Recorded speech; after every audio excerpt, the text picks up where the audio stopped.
ही काबल। हमारी हमारी जो अवाम है ये है ही डंडे की जनाब। इनको जितनी देर आपने डंडा फेरना है इन्होंने फिट रहना है। आप सही काम कर रहे हैं और इस वक्त अवाम जो है वो सही पिसी हुई है और अवाम को और पीस कर रखें।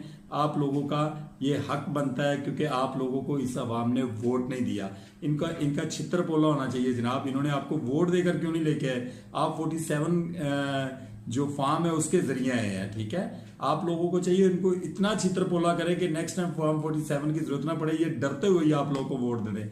अब हमारी अवाम वैसे है इसी चीज के लायक है। पता नहीं किस वक्त इस अवाम को गैरत आएगी और ये अपने बच्चों के मुस्तकबिल के लिए और अपने मुस्तकबिल के लिए और पाकिस्तान के फ्यूचर के लिए घरों से बाहर निकलेंगे और इन हुक्मरानों की छाती पर खड़े होकर ये बात कहेंगे कि हम पाकिस्तानी हैं और हम अपने मुल्क का दिफा करना जानते हैं और हम एक कौम हैं, हम एक जगह पर रहना जानते हैं।